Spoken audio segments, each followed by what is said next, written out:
नमस्कार मित्रों, आज हम बात करने वाले हैं आप लोगों के द्वारा दिए गए कमेंट के बारे में। आप लोगों ने हमारे को बड़ा प्यार दिया, स्नेह दिया और इस आधार पे आपने जो कमेंट दिए उसी का हम आज जवाब देंगे। आपने कई बातें पूछी हैं वास्तु संबंधित, या शौचालय संबंधित हो या फिर आपके घर के बाहर पेड़ कौन सा हो, इस विषय में आज हम हमारे एक मित्र ने पूछा है कि वाइब कोन के अंदर सीढ़ी के नीचे वॉशरूम बना हुआ है, तो वो सही है या गलत, ऐसा पूछा है। तो उसका जवाब यह है दोस्तों, तो सीढ़ियों के नीचे बना हुआ जो वॉशरूम है धन की कमी लाता है और नकारात्मकता उत्पन्न करता है। लेकिन उसमें यह होता है कि वह किस दिशा में बना हुआ है।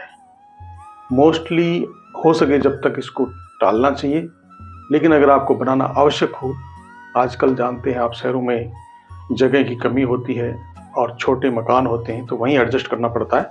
तो उसके अंदर अगर आपको बनाना जरूरी हो तो आप उसे वायव्य कोण में बनाएं। वायव्य कोण का मतलब होता है कि उत्तर और पश्चिम का जो कॉर्नर है उस दिशा में आपके लिए बनाना उचित रहेगा।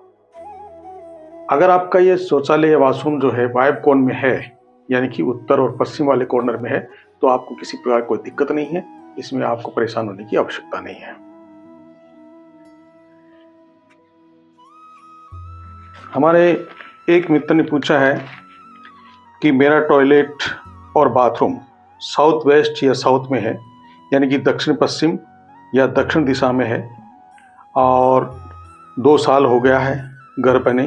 घर में प्रवेश के 2 महीने बाद से ही मेरी स्थिति जो है बहुत ख़राब है, और मेरी सीढ़ियों के नीचे टॉयलेट उत्तर पश्चिम में शिफ्ट कर सकता हूँ क्या? बताया आपको कि उत्तर पश्चिम जो कॉर्नर है बहुत श्रेष्ठ है एक टॉयलेट के लिए। कि सबसे पहले जो वायव्य कोण होता है वो अस्थिर कोण है, मैंने पिछले वीडियो में भी बताया था और अब भी मैं आपको बता रहा हूँ। अगर आप शिफ्ट करने की कोशिश कर रहे हैं, सोच रहे हैं, तो आप उत्तर पश्चिम वाले कॉर्नर में शिफ्ट कर लें, कोई दिक्कत नहीं आएगी और आपकी जो परेशानी है वो दूर हो जाएगी। अगर आपने गलत दिशा में बना रखा है तो आप इसका समाधान इस प्रकार से कर सकते हैं, और इसके करने के पश्चात आपकी स्वास्थ्य में, आपकी व्यवस्था में, आपकी आर्थिक स्थिति में काफ़ी परिवर्तन होगा और ये देखने लायक होगा। तो एक बार अगर आप कर सकते हैं, संभव हो तो कर लीजिएगा। अगले मित्र हैं हमारे जिन्होंने पूछा है कि एक नींबू का जो पौधा है वो हमारे अग्निकोण में स्थित है, और अग्निकोण में होने पर वो सही है या गलत, इस प्रकार से उन्होंने प्रश्न किया है। तो इस प्रश्न का जवाब ये है, जो पौधा है बहुत शक्तिशाली ऊर्जावान होता है। ये ऊपरी पराई समस्याओं का निवारण करता है। आपने देखा होगा कि अनेक दुकानदार हैं जो अपनी दुकान के आगे नींबू मिर्ची लटका के रखते हैं, तो वो नज़र से बचाता है, अनेक परेशानियों से बचाता है।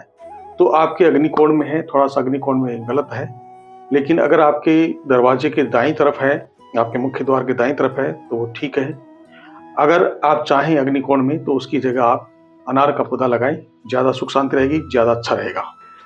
इसे आप मुख्य द्वार या पूजा स्थल के ऊपर नहीं लगाना चाहिए, बाकी आप इसे वायव्य कोण में लगा सकते हैं, यानी कि उत्तर पश्चिम वाले कॉर्नर की तरफ लगा सकते हैं। अग्निकोण में लगा सकते हैं, लेकिन ये आपके मुख्य द्वार के सामने नहीं होना चाहिए, ये आप इसे ध्यान रखें। हो सके जब तक अग्निकोण में आपको अनार का पौधा लगाना चाहिए, ताकि आपके परिवार में शांति बने, सुख शांति बने, किसी प्रकार की परेशानी नहीं हो। अगर आपका इसके ऊपर कोई प्रतिफल यानी कि बुरा प्रभाव नहीं पड़ रहा है तो आप इसे लगे रहने दें, कोई दिक्कत नहीं है। लेकिन अगर लग रहा है कि आपको इसके लगाने के बाद में आपके जीवन में कई समस्याएं आई हैं, तो आप इस प्रकार से इसका समाधान कर सकते हैं। हमारे एक मित्र ने कमेंट किया था कि उनका जो नया शौचालय है वो नैऋत्य दिशा में है, और नैऋत्य दिशा में होने से परेशानियां हो सकती हैं, तो उन्हें क्या करना पड़ेगा कि इसमें किस प्रकार का परिवर्तन किया जाए। अगर आप संभव हो कि वो तोड़ करके दूसरे स्थान आप ट्रांसफर कर सकते हैं, तो आपको वायव्य कोण में ले जाना चाहिए। वायव्य कोण का मतलब होता है उत्तर और पश्चिम की दिशा के बीच वाला जो कॉर्नर होता है उसमें आपको स्थापित करना चाहिए। अगर संभव नहीं है तो आप इसको एक जो समुद्री नमक आता है वो समुद्री नमक ले आएं। समुद्री नमक ला करके किसी कांच के बर्तन में रख करके उस बाथरूम के अंदर आप एक कॉर्नर में रख दें, और उसे महीने में एक बार जरूर चेंज करते रहें। उस पानी को, उस जो नमक वहाँ से बाथरूम से जो हर महीने में आप निकालेंगे, उसे किसी बहते हुए पानी में डालते रहें। आपके कुछ समस्याओं का निवारण होगा और कोई परेशानी आपको आएगी नहीं। अगर फिर भी आपको लगता है बहुत ही ज़्यादा परेशानी है, बहुत ही ज़्यादा परेशान है, इसकी परेशानी यह होती है कि इसमें नकारात्मकता आती है। कभी कभी लगता है कि हमारे कार्य रुक गए हैं, कोई भी काम हो नहीं रहा है, आगे नहीं बढ़ रहे हैं, पैसे की तंगी आ गई है, अगर ऐसी स्थिति बहुत ही ज़्यादा भारी है तो आपको इसे परिवर्तन करना चाहिए। अन्यथा आप ये उपाय करके देखें और मुझे लगता है कि इस उपाय से आपका समाधान होगा। एक बार करके देखें। अगर और भी आपके कोई कमेंट हो मित्रों, किसी के भी और किसी प्रकार की समस्या से आप ग्रसित हो, वास्तु संबंधी समस्या हो, तो आप हमें कमेंट करें और अपना समाधान पाएं। निःशुल्क समाधान है, कोई चार्ज नहीं है। आपकी कमेंट का जवाब अगले वीडियो में दिया जाएगा। तो आज के लिए इतना ही। कल फिर मिलते हैं एक नए वीडियो के साथ में। तब तक के लिए नमस्कार। जय सिया राम।